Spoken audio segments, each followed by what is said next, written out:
কিন্তু আল্লাহর রাস্তায় হাত জোড় করে অনুরোধ করব, শাড়ি এবং লঙ্গি বিতরণ করবেন না। 20 টাকা, 100 টাকা, 50 টাকা দিবেন না।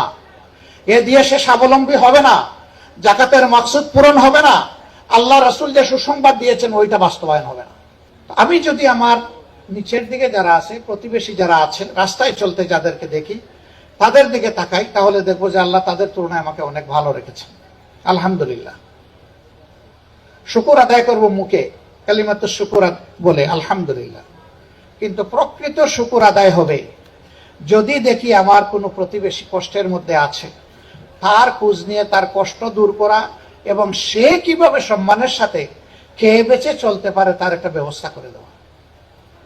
জাকাতের অর্থ এটি নয়, মকসুদ এটি নয় যে বাজারের এভারেজ মূল্যের অথবা বিলো এভারেজ কোয়ালিটির কিছু কাপড় কিনে কিছু শাড়ি এবং লঙ্গি বিতরণ করা হবে। আল্লাহর কসম, আমি জাকাতের মকসুদ এটা একেবারেই বুঝি না। এটার জন্য জাকাত নয়, এটা একটা ইলজিক্যাল ম্যাটার, অযৌক্তিক বিষয়। একজন মানুষ দাঁড়ে দাঁড়ে হাত পেতে হয়তো 100টা শাড়ি পাইল, 50টা লঙ্গি পাইল।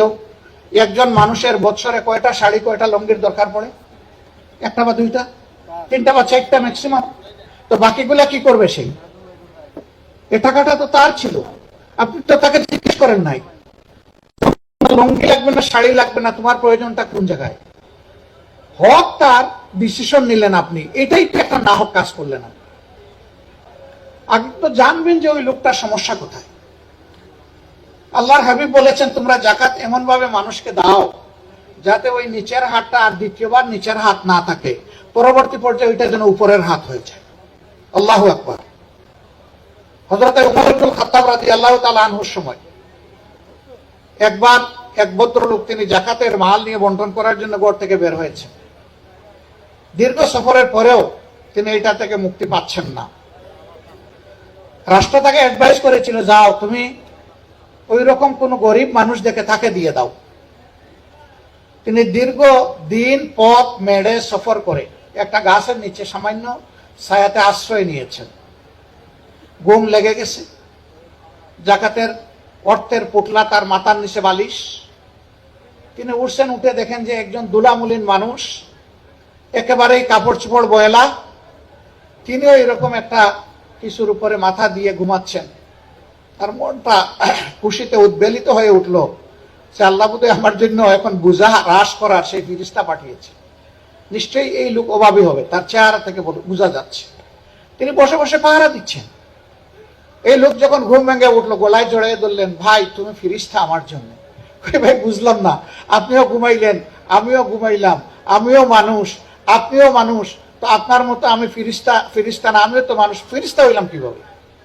ওই যে ভাই, আমি এই বোঝাটা বয়ে বেড়াচ্ছি, এটা কাউকে দেওয়ার পাচ্ছি না, আপনাকে দেখে মনে হচ্ছে যে আপনি আমাকে এটা গ্রহণ করে সাহায্য করতে পারবেন। এটা বললেন না যে আপনাকে গরিব মনে হচ্ছে, খুব বিনয়ের সাথে বললেন। ওই লোক হাসতে হাসতে বলল, ভাই একই দশা আমারই, ওই যে দেখছেন আমার এই বালিশটা বালিশ না, ওইটা একই জিনিস, আমিও এই এক দশার উপরে আছি। আল্লাহু আকবার। আল্লাহ তাআলা চাইলে এইভাবে সমাজকে নিয়ামত দিয়ে ইউনিফর্মলি পরিপূর্ণ করে দিতে পারে। আল্লাহ রাসূল কঠোর ভাবে বলেছেন, যে নিজে পেট পুরে খায় আর তার প্রতিবেশীর অভুক্ত থাকে তার দিকে নজর দেয় না, ফালাইসা মিন্না, এ আমার উম্মত নয়, এ আমার উম্মত হওয়ার দাবি করতে পারে না। রাসূলের সাহাবীরা জিজ্ঞেস করছেন, যদি ওই প্রতিবেশী ইহুদি হয়, আল্লাহ রাসূল পাল্টা প্রশ্ন করেছেন, সে কি মানুষ নয়? ইহুদি না মুসলিম এটা তোমার দেখার বিষয় নয়, তোমার দেখার বিষয় সে তোমার প্রতিবেশী আর সে অভুক্ত। প্রিয় চিকিৎসক বন্ধুগণ, আপনাদের কপাল খুবই সুপ্রসন্ন, প্রশস্ত। আল্লাহু আকবার। আল্লাহ তাআলা আসরের দিন কিছু মানুষকে বলবেন, আরে আমি অসুস্থ ছিলাম, তুমি আমাকে সেবা শুশ্রূষা করো নাই, যদি করে আসতে আজকে আমার জান্নাত তোমাকে আলতো করে তোমার হাতে তুলে দিতাম। আল্লাহর বান্দা জিজ্ঞেস করবে, হে আল্লাহ, আপনি বেনিয়াস, আপনি সমাদ, আপনি আবার অন্যের সাহায্যের মুখাপেক্ষী হন কিভাবে? আপনি অসুস্থ হন কিভাবে? আপনি তো দারুশ শিফার মালিক। আল্লাহ তাআলা বলবেন আমি না, আমার বান্দা অসুস্থ হয়ে তোমার কাছে গিয়েছিল, তুমি মন ভরে আমাকে খুশি করার জন্য তাকে সেবাটা দাওনি, কাজে আজকে আমার কাছে তোমার জন্য কোনো ভালো পাওনা নেই।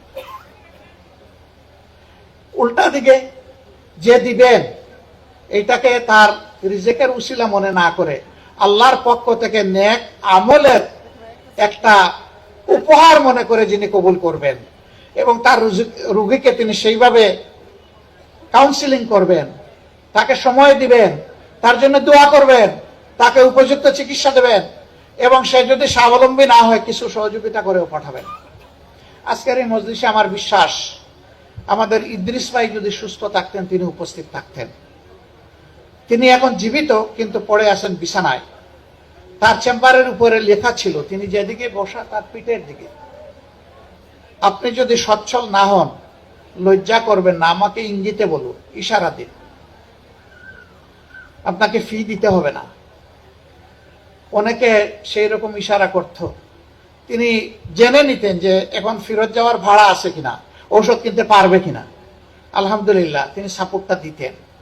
আমরা লোক পাঠাইতাম মফস্বল থেকে তার কাছে, ফিরে গিয়ে বলতো ভাই উনাকে দেখা মাত্র অর্ধেক রোগ আমার চলে গেছে, আর বাকিটা ইনশাল্লাহ আল্লাহ চাইলে উনি যে চিকিৎসা দিয়েছেন আশা করি আমি শিফা পাব।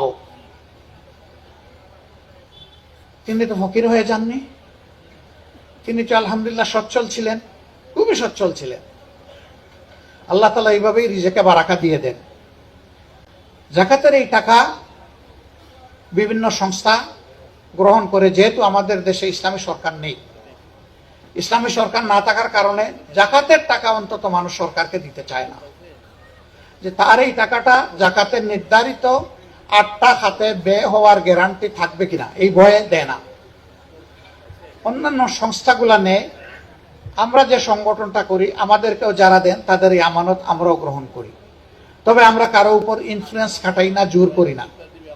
আমরা এতটুকু বলি যে আপনি যদি আমাদেরকে এই আমানতের দায়িত্ব দেন, আপনার আদায় করার কারণে আপনি সওয়াব পাবেন, আর আমরা বাস্তবায়নের কারণে আপনাদের উসিলায় একটু সওয়াব পাবো। আমরা চেষ্টা করব আপনাদের আমানত হকদারের কাছে কোনো কম বেশ ছাড়া যথাযথভাবে পৌঁছানোর। এরপরে যদি আমাদের জ্ঞানের অভাবে কোনো ভুল হয়ে যায় আল্লাহর কাছে মাপ চাই, কিন্তু স্বেচ্ছায় সজ্ঞানে এই জাকাতের টাকা এটা আগুন, এই আগুনে আমরা হাত দিই না, দিব না। এটা যার পাওনা তার কাছে আমরা পৌঁছে দেওয়ার চেষ্টা করি।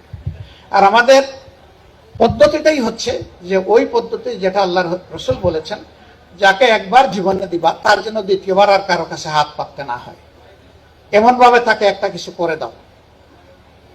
আমরা ওইটাই চেষ্টা করি। তাকে পয়সা দিয়ে আমরা বসে থাকি না, তাকে তদারকি করি, সঙ্গ দিই যে সে প্রপারলি এটা ইউটিলাইজ করেছে নাকি এটা ফান্ড ডাইভার্ট করে অন্য কিছু করে ফেলেছে। আমরা বিশ্বাস করি এইভাবে একজন অসচ্ছল লোক যদি জাকাতকে পরিপূর্ণ আমানতদারির সাথে তিনি যদি গ্রহণ করেন, ইনশাআল্লাহ আল্লাহ রসুলের কথা সত্য যে দ্বিতীয়বার তাকে আর হাত পাততে হবে না ইনশাআল্লাহ। আমরা বিষয়গুলোকে এইভাবেই হ্যান্ডেল করার চেষ্টা করি। তারপরেও আপনাদের আস্থার বেস্ট জায়গা যেটা সেখানেই দেওয়ার জন্য আমি অনুরোধ করব, কিন্তু আল্লাহর রাস্তে হাত জোড় করে অনুরোধ করব, শাড়ি এবং লঙ্গি বিতরণ করবেন না। 20 টাকা 100 টাকা 50 টাকা দিবেন না, এ দিয়ে সে স্বাবলম্বী হবে না, জাকাতের মাকসুদ পূরণ হবে না, আল্লাহ রাসূল যে সুসংবাদ দিয়েছেন ওইটা বাস্তবায়ন হবে না। হ্যাঁ, আপনার কোনো নিকটাত্মীয় আপনি লজ্জা পাচ্ছেন তাকে এইভাবে পুনর্বাসন করতে, কিভাবে বলেন কিভাবে না দেন, আমাদেরকে দায়িত্ব দেন, আমরা আপনার খামলা হিসাবে কাজ করে দেব ইনশাআল্লাহ।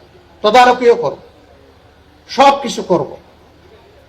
আপনাদের সাথে আমরাও আল্লাহর দরবার থেকে কিছু পাওয়ার আশায় করব।